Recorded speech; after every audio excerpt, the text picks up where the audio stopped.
Gina, are you there? I just have to know if this is true. I heard that your ex-husband is the company president of Grapeco? Like, the one that's on all the magazine covers and stuff? His name is George, isn't it? Excuse me? Why in the world are you talking to me about this, Trish? Well, it's just Ben was letting me look through some old family photos that you had in the house. There was an old photo with you standing next to a man, and I finally recognized who he is. It was so weird because the pictures were old, but I felt like I had seen that man from somewhere. And now I finally realized that he's George Grape, the head of Grapeco. Wow, well, I have to say I'm impressed you could tell from such an old photo. Is that all you have to say about it? That's a little underwhelming, to be honest. Well, I'm afraid there's really not much to get all that excited about. I mean, he wasn't a company president or CEO or whatever when we were going out. I didn't hear that he'd started his own company until after he and I had broken up, but I guess now he's some kind of hotshot in the industry. But why didn't you ever try to fix things with him after you heard about who he was? Think about the life you could have had if you did. You could be posting on Insta every day from a new car or showing off your huge house. Just think about it. You should text him right now and ask him out. I'm sorry, Trish, but I really have no interest at all in getting back together with George. In fact, I don't even know if marrying him would mean getting more money. I remember when we were married, he would always blow through our monthly budgets like it was nothing. He even stole Ben's allowance at times. And in the end, he finally cheated on me and ran off to be with another woman. So I hope you understand why I have no intention of getting back together with him. Whoa, what? You mean you just forgave him for all that he did and just let him go like that? And now he's a huge deal all over the world? I mean, who cares about what happened in the past if you can milk George for all that he's worth now? You deserve to have nice things, too. Just think of the cars, the mansions, the condos, the vacations. All of it could be yours. Maybe it could, maybe it couldn't, but it really doesn't bother me either way. After all, I don't even want those things. I enjoy my apartment and I enjoy my simple life. It's enough for me. Oh, come on, Gina. You have to be more ambitious than that. What's the point of being satisfied with what you have? You're almost 30 years old and you're still working a dead-end job living in your small apartment. Don't you want more out of life? Aren't you sick of living the way that you are? Just think of where you could be living if you only swallowed your pride and asked George to take you back. It's the least you deserve. You really think that there's something wrong with the way that I live? I just finished telling you how comfortable I was. I'm sorry if that was rude of me to say, but I just wanted to be honest with you and share my thoughts about what you could be doing. Maybe it's because I'm from the country and I'm used to having a wider space to live in. To be honest, it's been difficult for me to adjust living in this cramped city. I mean, I feel like a dog in a cage some days that I'm here, and I was just shocked the first time that I came over to your house. Oh, that's right. I forgot that you had moved here from Wisconsin. Was your house really that much bigger? I feel like I could probably fit at least 7 of your apartments in the old house that I grew up in back out there. But to see the house that Ben would have grown up in with you, well, it just kind of really bummed me out. That's why you have to get back together with George. Then there wouldn't be any need for you to live in this tiny apartment anymore. It's not like there aren't big places in the city. You just need more money to get there. Well, while I appreciate your suggestion, Trish, I really just have no intention at all of getting back together with George. It was one of the happiest days of my life when he and I were divorced. Besides, he cheated on me and left me to be with another woman. Why in the world would I want to get with someone who treated me so poorly in the past? Oh my gosh, Gina, I really can't believe how much you are missing the forest for the trees here. I mean, if you're not going to do this for yourself, then can you think of Ben and I at least? Think of all the ways that we could all use George's money. Are you really going to let your pride get in the way of your son's future prosperity? And just what is that supposed to mean? I mean that if you get back together with George, then Ben might have a chance of taking over Grapeco when George steps down. And if he does that, then that means that I'll be the wife of a CEO and never ever have to work another day in my life. So please don't let your pride ruin the chances for me to have the dream life that I've always wanted to have. You really want to live in some fancy condo that badly, Trish? Well, it's not just that. I mean, think of what will happen at our wedding. So many rich people would be invited because of George, and we'd make out like bandits with cash gifts. Trish, I really don't think that you're thinking about this realistically. I mean, do you not think you're taking this fantasy just a little too far? Fantasy? The only one living in a fantasy is you if you really think that it's okay to live the way that you're living. This is your chance to escape from it all. I mean, how can you be blind to the sad life that you're living right now? I just can't understand why you think this is okay.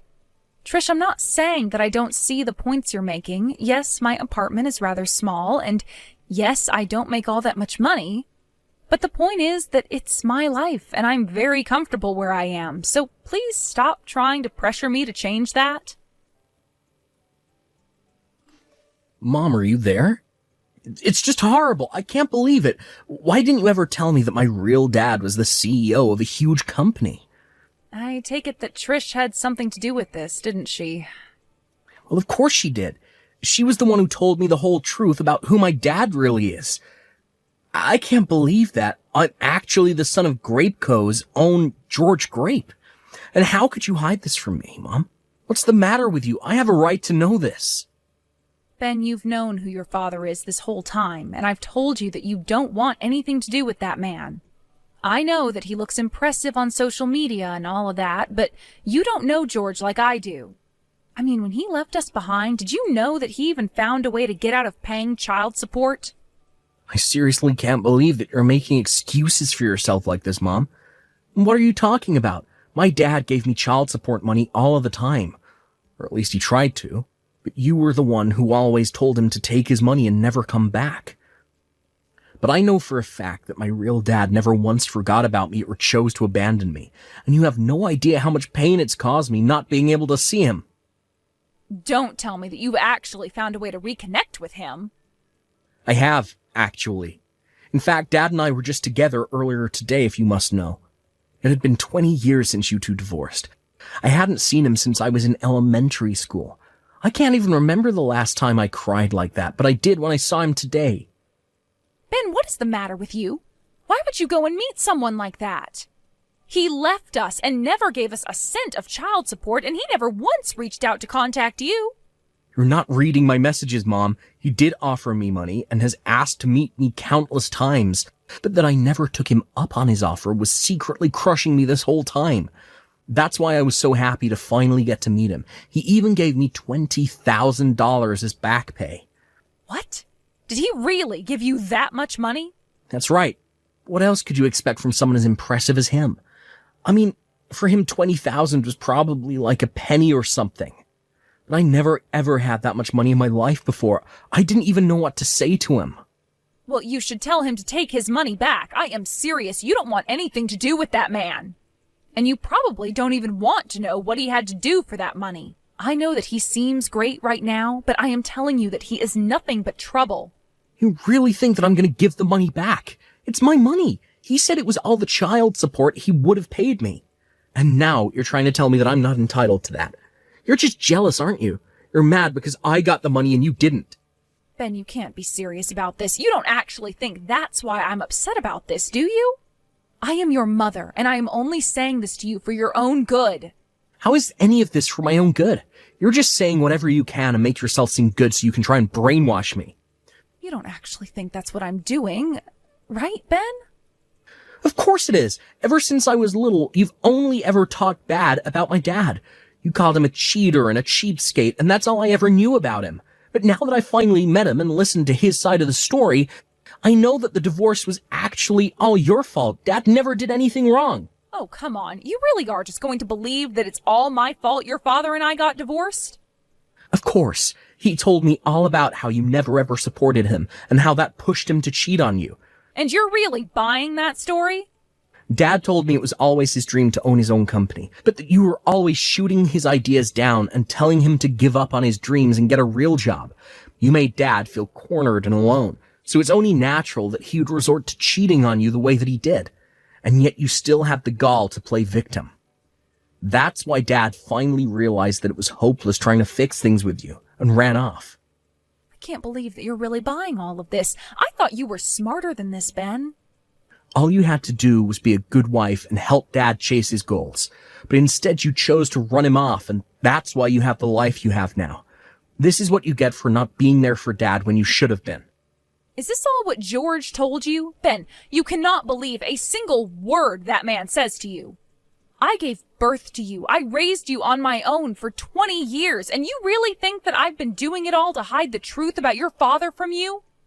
You really want to try and play the mom card now? You're nothing but a poor old lady. It's all your fault that I grew up in a broken home with no father. You should have been there for him, but instead you got mad over an affair you forced him into. I could have been next in the line to take over his company. And just what is wrong with the life I gave you growing up? I never remember you complaining about anything when you were a child.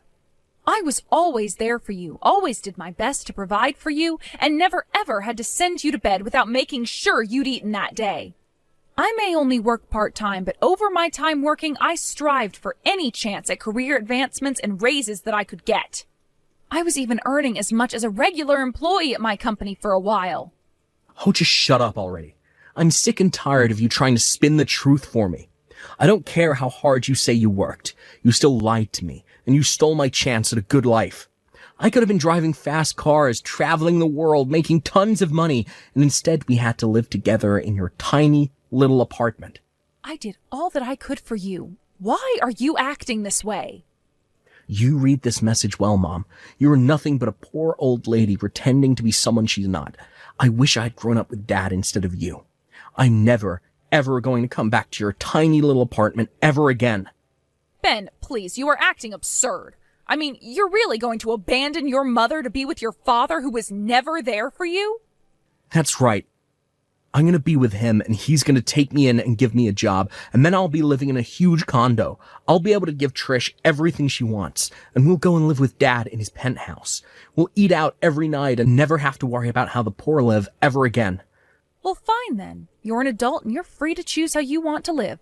If that's what you want, then I won't stop you. But please, never say that you'll never come back home. I'll always be here for you, Ben. No. I don't need to ever go back, and I won't. And I don't need you either. You're no mother of mine, so don't even bother showing up to my wedding. Ben, please, you can't be serious about this, right? Oh, I am. Now have a nice life, Mom. I never want to see you again. Good morning, Gina. I'm sure that you know today is the day that Ben and I are going to get married. Yes, I am aware of that. Can I ask just why you're messaging me about it? Well, it's just that Ben wanted me to remind you that you aren't welcome at our wedding. I know that he told you already, but he wanted me to as well, so we could really drive it home. Just so you know that we aren't joking, and you better not be there. So you mean that you're really okay with this too? You don't care at all that your mother-in-law is banned from your own wedding? Of course I'm fine with it. I have no issue with that at all. In fact, I never wanted you here in the first place. Do you have any idea how embarrassing it is to think about just how poor my mother-in-law is? And so you two are still so convinced about how poor I am, huh? And you're still trying to convince yourself that you're not? Just seeing the state of your house, it was too obvious. But I'm not going to hang around and let my marriage be weighed down by a poor old woman like you. All my friends have great relationships with their mothers-in-law. Some of them even give my friends money as an allowance. And they told them they'd never ever need any nursing or help when they're older. But you, it's obvious that when you're older, you're going to be demanding money from Ben and I, so it's obviously better to get rid of you now. I see. Well, I guess I wasn't aware that you felt so strongly on the matter. It's really not even a choice when you think about it.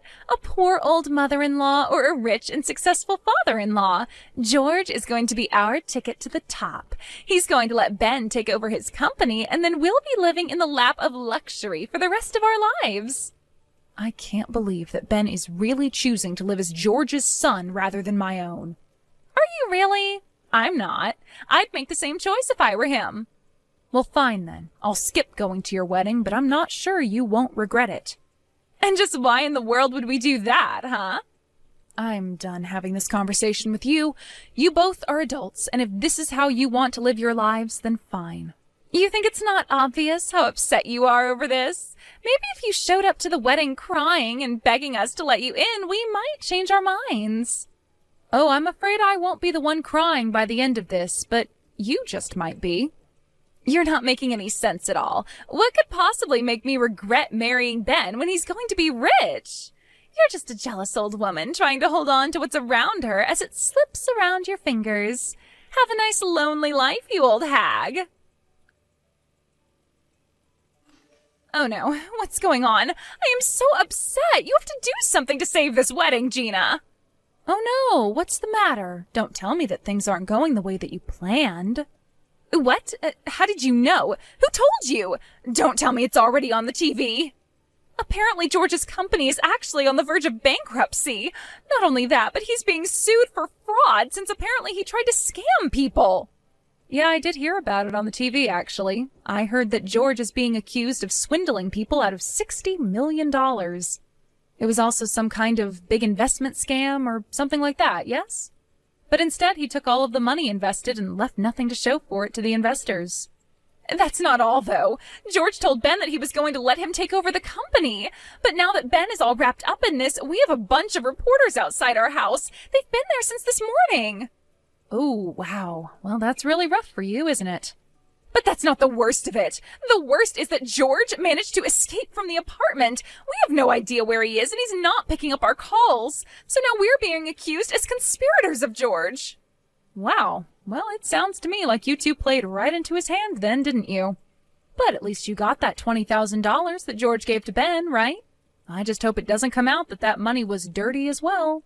No, you don't think that George was trying to set us up all along, do you? Please, you have to do something to save us. I thought we had finally made it, and then right after our wedding, the news broke. And you two really weren't suspicious of anything at all? You thought you were being handed all this on a silver platter? You should have warned us about George. You should have told us not to trust him. How many times did I tell you why George and I didn't work out? I told you that he lied to and cheated and stole from Ben and I and then ran away with another woman. I told Ben not to take George's money and not to listen to a single thing that liar had to tell him. But you two were so happy at the prospect of a little money and were so quick to blame me for all of your troubles. You two wanted it this way, and now you have to live with it. But don't you dare say that I didn't do enough to warn you. So, good luck. Sounds like you both are going to need it. Good luck? Is that really all you have to say to us? You're really not going to do anything to help us at all? Can't you at least come here and pick us up so that we can escape this sea of reporters outside of George's house? I'm sorry, but you both made it very clear that you wanted nothing to do with me ever again. And now you're asking a poor old woman like me to help you out? Please, you have to realize that the circumstances were different. I didn't realize what we were getting into. Yes, that much is obvious. But since you've made it clear that you don't want me to be a part of your family, I don't see why I should help either of you. I did my best to warn you, did my best to be honest with you about my intentions, and all I got back for it was insulting words and a betrayal by my own son. You tell Ben that he'll always be my boy, but that he is going to have to work his own way out of this. And maybe someday, when he's thought long and hard about what he's done, I'll be ready to speak to him again. Please, you can't just leave us like this. Don't you get that we're in way over our heads? How can you say that you love your son if you're not going to come and help us right now? How can you just leave us like this? Please, Gina, we're supposed to be family. You can't do this. You need to come here and save us. It was a couple days later that I saw on the news that George had finally been caught and arrested for all his crimes. He had run back to his hometown and was hiding in his childhood home when the police found him. Apparently the person who had given him up was actually the very woman that George cheated on me with. She had also gotten caught up in his schemes and wasn't about to go down alone. George and Trish continued to beg me for help, but as George's trial continued, it came out that the two of them really did have nothing to do with what happened. The two of them, however, came under intense criticism online as it was revealed in the trial that they abandoned me because they thought George was wealthy. And before long, just about everyone knew who Ben and Trish were and what they had done. With no home to go back to and no dream job as a CEO, the two of them decided to pack up what they had and flee town. I haven't heard from Ben since then, but I know that when he's ready, he'll find me. Thank you.